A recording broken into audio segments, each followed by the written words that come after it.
শর্মার বনের কান্দন রে,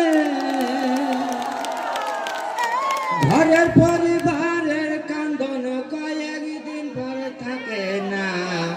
দুঃখের দরদি আমার জনম দুঃখী মা, গর্ভধারিণী মা, জনম দুঃখিনী মা, দুঃখের দরদি আমার জনম দুঃখী মা।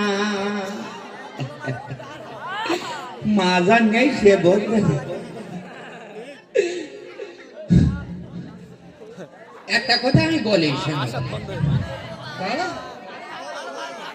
এই ঘটকালির জীবন আর যদি বলো কেন, ওই যে ফেসবুক উঠিস না, টাচ ফোন উঠিস না, আর চলছিস না, তা চেষ্টা করতিস কম না। আর অন্য কোনো কাজ তো আমি করতেই পারিনি। ওই ঘটকালিটি যা জটে বা যা হয়, তোর শাশি প্যাকেট দেশ আমি কিছু করতে পারিনি। বাজারে হ্যাঁ, আমি কোনো লাইন করতে পারছিনি বলো। হ্যাঁ সত্যি তাই, আমি কোনো দিক কোনো ব্যবস্থা করতে, তুমি কোনো দিকে আস নাই ছেলি বা মেয়ে। হ্যাঁ, সব মোবিলি কই নিচ্ছি না, আমার সন্তান বউ নিচ্ছি না। ও দাদি,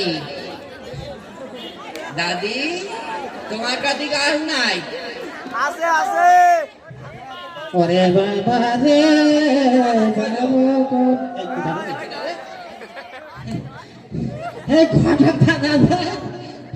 তুমি সেন্টি বেরিয়ে দাদা, আমি ওই ঠেকুর গাড়িতে এই রঙের মাটি কেটে দেখতে যাইছিলাম, তা তোমার একটু দেখা হয়েছে যখন মনের কথাটা খুলে কই।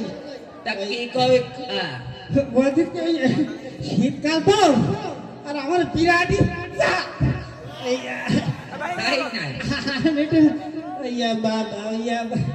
বিয়ে করার বিরাট ইচ্ছা। চাষা মনে দেখছে না, তুমি একটু আমার একটা বিয়ে করে দাও না দাদা। আমি তো দাদা, ও আমি খুব ভালো কিরম ভাই, একদম স্মার্ট। আমি তো মনে মনে খই দিলাম, খোঁজা মিলে। হ্যাঁ হ্যাঁ, ওই তুই কি কাজ করো? আমি কি কাজ করবো? আমি ওই ঘুরে বেড়াই আর চাষার হোটেলে খাই। তা ঘর বাড়ি করিস? আমি কোন থেকে করবো? আমার চাষার একটা ঘর রয়ে, আমার চাষার চাষি ঘরের ভেতরে থাকে, আমি বাইরে থাকি। এই শোনো, তুমি বাইরে থাকো তো? হ্যাঁ বাইরে থাকো। তাহলে শোনো, তোমার ব্যবস্থা হয়ে যাবে, বুঝা হবে? হ্যাঁ শোনো, কিছু টাকা দিতে পারবা না? আমি কমতে দেবো, বিড়ি খাবার টাকা নিয়ে তোমার কমতে দেবো। আর শোনো, তাহলে আমি ফোন করলি পার, তুমি রেডি থেকো, বুঝা?